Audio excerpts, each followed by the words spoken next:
Bom dia, meus irmãos, meus amigos aqui do nosso grupo Grãozinhos no Caminho, do nosso canal do YouTube.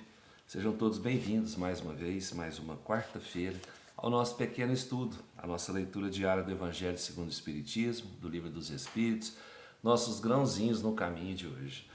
Hoje os grãozinhos trazem para a gente o capítulo 8 do Evangelho, bem-aventurados aqueles que têm puro coração, pecado por pensamento, adultério. Aprendestes o que foi dito aos antigos: não cometereis adultério. Mas eu vos digo que todo aquele que tiver olhado uma mulher com um mau desejo por ela, já cometeu adultério com ela em seu coração. São Mateus. A palavra adultério não deve ser entendida aqui no sentido exclusivo de sua acepção própria, mas em sentido mais geral. Jesus frequentemente a empregou por extensão para designar o mal, o pecado e todo mau pensamento, como por exemplo nesta passagem.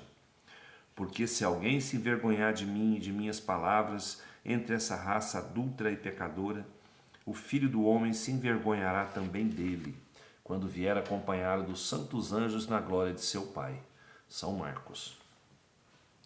A verdadeira pureza não está somente nos atos, mas também no pensamento, porque aquele que tem o coração puro não pensa mesmo no mal. Foi isso que Jesus quis dizer. Ele condena o pecado, mesmo em pensamento, porque é um sinal de impureza. Esse princípio conduz naturalmente a esta questão. Sofrem-se as consequências de um pensamento mau não seguido de efeito? Há aqui uma importante distinção a se fazer. À medida que a alma, empenhada no mau caminho, avança na vida espiritual, se esclarece, se despoja pouco a pouco de suas imperfeições, segundo a maior ou menor boa vontade que emprega em virtude do seu livre-arbítrio. Todo mau pensamento, pois, resulta da imperfeição da alma, mas de acordo com o desejo que concebeu de se depurar, mesmo esse mau pensamento torna-se para ela uma ocasião de adiantamento, porque o repele com energia. É o indício de uma mancha que se esforça por apagar, e não cederá se apresentar ocasião para satisfazer um mau desejo, e depois que tiver resistido, sentir-se-á mais forte e alegre com a sua vitória. Aquela, ao contrário, que não tomou boas resoluções, procura a ocasião para o ato mau, e se não o realiza, não é por efeito da sua vontade, mas porque lhe falta oportunidade. Ela é, pois, tão culpada como se o cometesse. Em resumo, na pessoa que não concebe mesmo o pensamento do mal, o progresso está realizado. Naquela a quem vem esse pensamento, mas o repele, o progresso está em vias de se cumprir. Naquela, enfim, que tem esse pensamento e nele se compraz, o mal está ainda com toda a sua força. Numa, o trabalho está feito, na outra, está por fazer. Deus, que é justo, considera todas essas diferenças na responsabilidade dos atos e dos pensamentos do homem. Gente, aqui os Espíritos falam para a gente, né, que Jesus ele condenava o pensamento ruim, o pensamento mau, o mau desejo. Né? Ele aqui colocou sobre o adultério. Por quê? Porque o adultério era muito comum naquela época, né? Era muito comum, era repreensível já, né, pela lei de Moisés, mas era muito comum. A humanidade daquela época, naquela região principalmente, né, era muito comum o adultério. Então Jesus usou o adultério como exemplo, né, para condenar todo aquele que tivesse um pensamento ruim, todo aquele que continuasse pensando no mal, agindo no mal. Né? Ele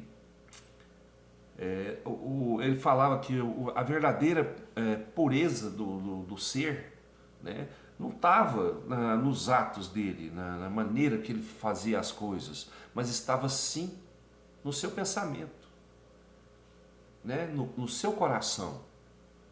Ele tem que ter o coração puro, o pensamento puro, não desejar o mal para ninguém, desejar exclusivamente a sua melhora, o seu crescimento, a sua evolução, né? Desejar verdadeiramente não pensar coisas ruins, não fazer coisas ruins. Esse está no caminho certo, no caminho do progresso espiritual. Porque com o livre-arbítrio, o Pai deu a escolha para a gente escolher o caminho a seguir. Todos nós, um dia, nós vamos chegar no estágio, no patamar de pureza. Mas uns vão chegar mais rápido e outros vão chegar mais devagar. Vai depender de quê? Da minha vontade de melhorar. Não é? Da minha força para melhorar. Porque quanto mais eu resistir aos pensamentos ruins, né, mais aquele sentimento de vitória vai ficar comigo, porque eu consegui vencer uma batalha contra mim, contra eu mesmo, contra os meus desejos interiores. Eu consegui lutar contra isso, me desprender um pouquinho da materialidade, né? Agora, muitos ainda passam por momentos de muita dúvida, de muita incredulidade, de falta de fé.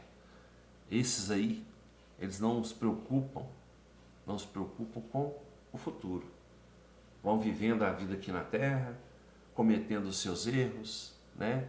Pagando suas faltas e não se preocupando em crescer, em melhorar o espírito. Esses vão demorar muito, né, na caminhada ainda, porque não buscam em si a força para mudar, a vontade de mudar. Mas um dia tudo isso muda, tudo passa, né? Eles vão chegando a cada reencarnação, né? No aprendizado de cada encarnação, vão caindo na realidade, vão caindo na certeza que existe algo depois da vida terrena e que eles precisam estar preparados para isso, né? Vão esquecer um pouquinho a cada dia da matéria, se preocupar com o espírito, que o espírito tem que caminhar para a perfeição. A matéria vai ficar aqui, não é? Nós sempre falamos isso já, não é? Então, vamos procurar não pensar em nada ruim, evitar pensamentos maus, pensamentos ruins, porque a gente tem essa escolha. Eu não quero ser uma pessoa ruim. Eu não quero atrasar a minha evolução. Eu não quero prejudicar ninguém. Eu posso mudar isso para eu quero crescer, eu quero melhorar, eu quero fazer o bem, eu quero ajudar o meu irmão a crescer junto comigo. Tá bom? Nós temos essas opções. Ou caminhar para a perfeição mais rapidamente, praticando sempre o amor e a caridade, esquecendo um pouquinho da matéria, ou então eu caminhar para a perfeição lentamente, sofrendo as dores da matéria, me preocupando somente comigo, eu já falo na parte egoística da coisa, viu gente? Me preocupando somente comigo na parte egoística da coisa, né? Então, nós temos opções, vamos saber escolher as duas, uma das duas, tá? Vamos saber escolher uma das duas. O Livro dos Espíritos traz para a gente hoje, no capítulo 1 do livro 4, Penas e Gozos Terrestres, a questão 954. Uma imprudência que compromete a vida sem necessidade é repreensível? Não há culpabilidade quando não há intenção ou consciência positiva de fazer o mal. Então, gente, eu fiz alguma coisa que comprometeu a minha vida, né? E eu fiz aquilo sem necessidade nenhuma. Eu fiz por fazer, né? Sem pensar nas consequências, né?